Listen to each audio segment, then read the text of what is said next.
जी sir, क्या हालचाल, कैसे हैं आप? तो जी। कल आने वाला है, कल रिजल्ट आने वाला है, तो उसके संदर्भ में तो कल ही ये बात होगी जब रिजल्ट आएगा, तो कौन कितना सही, कौन कितना गलत। बहुत पोस्टमार्टम कल हो ही गया और सारी जगह हो रहा है, सारे टेलीविजन चैनल पे एक बहस छिड़ी हुई है कि एग्जिट पोल कितना सही होता है, कितना गलत होता है, और उसके तरीकों पे भी सवाल उठ रहा है कि सैंपल साइज को लेकर के और सारी चीजों को लेकर। ठीक है, वो कल साबित होगा। एक तरफ दावा तो हम लोगों की तरफ से भी है, एक टीम को लेकर के हम लोगों ने भी दावा किया है।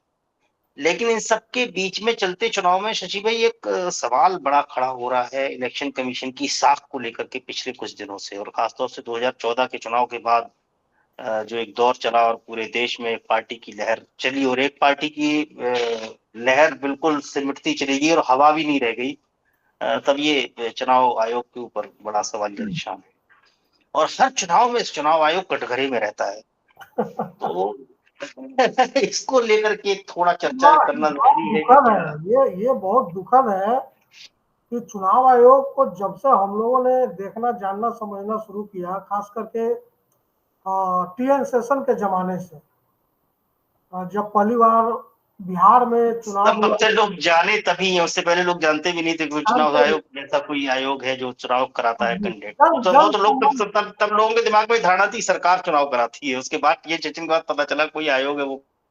हम मतलब संवैधानिक संस्था और सरकार में कितना अंतर होता है।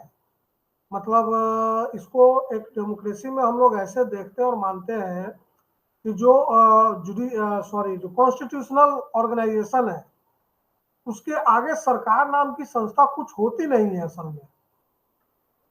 मतलब प्रधानमंत्री या कैबिनेट, क्योंकि वो चाहे, मैं तो ग्राम सरकार देखता हूँ, मैं माफ कीजिए, ग्राम सभा को भी जो है पार्लियामेंट से ज्यादा मजबूत मानता हूँ। क्योंकि मैंने देखा है कि कैसे ग्राम सभा की ताकत ने नियामगिरी में वेदांता को भगा दिया। सुप्रीम हम्म। कोर्ट तक ने कहा कि जाइए, हम कुछ नहीं करेंगे, ग्राम सभा जो फैसला करेगी वो होगा। ग्राम अपने सभा की अपनी अलग स्वायत्तता है। स्वायत्ता ही नहीं, मतलब उसको असीम ताकत है।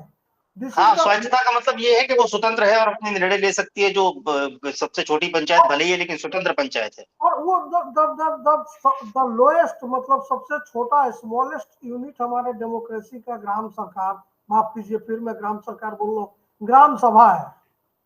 नहीं, कायदे में बोल तो ग्राम सरकार ही सकते हैं, क्योंकि गांव की सरकार तो वही है।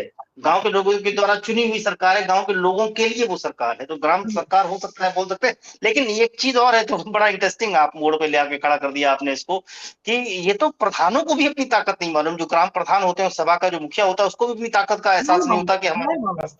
ये उसी तरह की जी। बात होगी कि जैसे चुनाव आयोग को टीएन सेशन से पहले लोग नहीं जानते। नहीं जानते थे। तो पोपट राव पवार अगर अहमदनगर से निकल के आते हैं तो ग्राम सभा, ग्राम सरकार की ताकत समझ में आती है, लेकिन बाकी जगह नहीं समझ में आती है। वही हाल चुनाव आयोग का, जो सवाल आपने शुरुआत की कि क्रेडिबिलिटी इस चुनाव में, और इसी चुनाव में नहीं, पिछले कई चुनावों से चुनाव आयोग की जो क्रेडिबिलिटी है, साख, वो खतरे में पड़ी हुई है।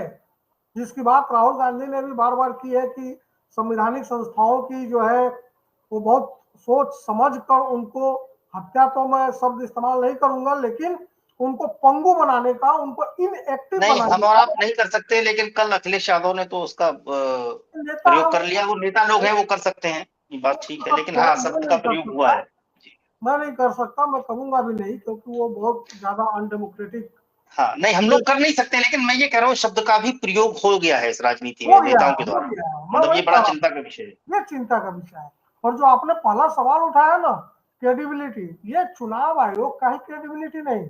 इस चुनाव में, दिल्ली चुनाव में अगर बात करो, इसमें एग्जिट पोल की क्रेडिबिलिटी भी, साख भी खतरे में है। राजनीतिक दलों की साख भी दाव पर है, इसलिए दाव पर है क्योंकि एक तरफ भाजपा के लोग घूम घूम कर रेबड़ी, फ्रीबीज जैसे शब्द कहते हैं, और दिल्ली में आकर के वो कहते हैं कि हम कुछ बंद नहीं करेंगे, हम्म। और देंगे और उल्टा और उसको बढ़ा के 2100 को 2500 कर देते हैं। 2500 कर देंगे। हाँ। तो ये बड़ा अद्भुत है। ये जो हम्म। कॉन्ट्राडिक्शन है, ये बड़ा अद्भुत है। तो टोटलिटी में साख तो है संवैधानिक संस्थाओं की भी, लोकतांत्रिक संस्थाओं की भी, जो स्वायत्त संस्थाएं हैं, निजी संस्थाएं हैं, सबकी। और कल मुझे उम्मीद है, जिस वक्त अभी हम लोग बात कर रहे हैं शाम का है, इस समय तक सारी चीजें जो है वो क्लियर हो जाएंगी। लेकिन मेरा जो मूल जो चिंता का विषय मेरे लिए है, जो आपने भी शुरुआत में बात कही साख वाली, चुनाव आते रहेंगे जाते रहेंगे। अटल जी ने बड़ा अच्छा एक लाइन पार्लियामेंट में कहा था कि ये संसद है, संसदीय परंपरा और लोकतंत्र रहना चाहिए, प्रधानमंत्री आएंगे जाएंगे, आएंगे और जाएंगे। आएंगे जाएंगे, लेकिन जो हो रहा है ना वो ठीक नहीं हो रहा है। ये नहीं, लेकिन एक चीज मतलब ये अभी तक नेताओं में था, लेकिन धीरे धीरे इस चुनाव में, खासतौर से लोकसभा के चुनाव के बाद, ये जनता में सिंक करता चला जा रहा है। और जनता में सिंक करने का सबसे बड़ा कारण ये है कि जिस तरह से मुख्य चुनाव आयुक्त की नियुक्ति को लेकर के अब चक्कर यही होता है ना, अब इसमें फॉरवर्ड है, बहुत जमाना बड़ा एक्सट्रीम फॉरवर्ड है कि हर चीज गांव देहात तक पहुंच जाती है। कम्युनिकेशन का इतना अच्छा साधन है कि 1 मिनट में आप पूरे देश में बात पहुंचा दें। तो जिस तरह से चुनाव आयोग के चयन को लेकर के प्रक्रिया अपनाई गई, उसमें से चीफ जस्टिस को बाहर कर दिया, ये कह के कि अगर चुनाव आयोग के खिलाफ कोई मामला जाएगा तो फिर वो चीफ जस्टिस उसमें उसके नियुक्ति के वो है, नियोक्ता है, तो वो कैसे सुनेंगे, सब चीजें बोल करके उनको विचारों को मुख्य चुनाव आयुक्त विचारे क्या, वो तो संस्था, वो एक पद है, उनको बाहर कर दिया गया। तब ये सवाल खड़ा हुआ कि फिर तो सरकार ही अपॉइंट कर रही है, कि लीडर ऑफ अपोजिशन उस समय मान्यता प्राप्त तो कोई था नहीं, फिर भी उनको बुला लिया गया था। वो थे जो कांग्रेस के अधीर रंजन जी। अधीर रंजन चौधरी जी को, और उन्होंने भी तमाम आरोप लगा दिए कि हमको तो बस बुला लिया, कागज थमा दिए और इनको हम करने जा रहे हैं, ये बता दिया, हमसे पूछा तो कुछ नहीं। तो वहां से ज्यादा सवाल खड़ा हुआ है, और खासतौर से वर्तमान चुनाव आयोग को लेकर के, और सवाल बहुत खड़े हुए। और इस बार ये ऐसा पहली बार या दूसरी बार इस बार हो रहा है कि इसमें चुनाव आयोग इसमें जवाब विवेक देने पे भाई, राजी नहीं है। विवेक भाई, मैं जैसा कि मुझे एक बयान अखिलेश यादव का बड़ा अच्छा लगा। उनका एक बयान आया हुआ है, शायद संसद में उन्होंने बोला ये बात कि हम चुनाव जीते या हारे, लोकसभा चुनाव के रिजल्ट के बाद ही हाँ, उन्होंने हाँ, बोला है, हाँ। जिसमें उन्होंने कहा हम उन्होंने जीते हारे ईवीएम पे हम भरोसा नहीं करते। ईवीएम पे हम भरोसा, देखिए ये बयान अच्छा है। इसलिए हम्म। अच्छा है कि आप हरियाणा में जब हार जाते हैं कांग्रेस के लोग, या महाराष्ट्र में जब वो महाविकास अघाड़ी गठबंधन जो है वो जब हार जाती है, तब वो तरह तरह के आरोप और शंकाओं पे सवाल करती है। तो ये ठीक चीज नहीं है, इससे उनकी क्रेडिबिलिटी कम होती है जनता के लिए। अच्छा, मैं आपको ऐसा नहीं लगता जैसे ये बड़ा हाँ, बिल्कुल सही कह रहे हैं कि आप इलेक्शन के बाद अगर आप सवाल खड़ा करते हैं, तो नहीं यहाँ तो करते, अरविंद केजरीवाल लीड ले गए, क्योंकि उन्होंने चलते इलेक्शन में इतना दबाव बनाया इलेक्शन कमीशन के ऊपर, वो कि चलते मतदाताओं की चुनाव में उन्होंने संख्या बहुत को सारा लेकर दबाव, के, मतदाताओं की जो संख्या कायदे को में चलते चुनाव में ही बनाया जाना चाहिए। चुनाव के बाद तो फिर कोई मतलब नहीं है, आप चिल्लाते रहे, अपनी हार को आप छिपा रहे हैं। तो अरविंद केजरीवाल यहाँ तो लीड ले रहे हैं नेताओं से कम, इस कि वो पर इस चलते पर चुनाव में मैं उन्होंने मुद्दे खड़े। इस पर मैं आपको एक छोटी सी कहानी बताना चाहूंगा। एक बहुत अब वो इस दुनिया में नहीं है, 3-4 साल पहले उनकी मृत्यु हो गई। वरिष्ठ समाजवादी नेता और चंद्रशेखर जी जब प्रधानमंत्री थे तो उस दौर में वो पीएमओ में मिनिस्टर थे, पीएमओ के मिनिस्टर थे कमल मुरारका जी। समाजवादी मूल्यों वाले आदमी थे। उन्होंने बहुत पहले 15, 16, 17 में ये बात कही थी हम लोगों के अखबार के लिए। मैं उन्हीं के कंपनी के अखबार में काम कर रहा था कि आपको अगर डाउट है, मतलब वो एक बड़ा एक नाटक है शेक्सपियर का, जिसमें कहा गया कि सीजर की वाइफ को जो है वो सभी डाउट से अलग रहना चाहिए। सुप्रीम कोर्ट तक ने इस कोटेशन को कई बार रिपीट किया है कि जब आप बहुत बड़े पद पर हो, जब किसी चीज का स्टेक बहुत बड़ा हो, तो वहां डाउट के लिए जगह नहीं होती है, जीरो टॉलरेंस होता है। जैसे दिल्ली में हम लोग घूमते हैं तो कुछ इलाके हैं जो जीरो टॉलरेंस वाले हैं, वहां पे तुरंत आपका चालान होगा, तुरंत आपको रोका जाएगा, टोका जाएगा। तो डेमोक्रेसी में भी, जहाँ डेमोक्रेसी, इलेक्टोरल डेमोक्रेसी में चूंकि हम लोग रहते हैं, चुनाव ही उसका सबसे बड़ा पर्व है, और मतलब इंजीनियरिंग है उस डेमोक्रेसी को जिंदा रखने का। उसके प्रक्रिया पर अगर इतना भी डाउट है तो वो बहुत बड़ा एक स्टिग्मा है, एक बहुत बड़ा खतरा है। और उसी नहीं संस्था होना की जिम्मेदारी है कि अपने दाग को वो खुद से धोए और दिखाए कि हमारा दामन साफ साफ है। है। ये नहीं हो रहा है।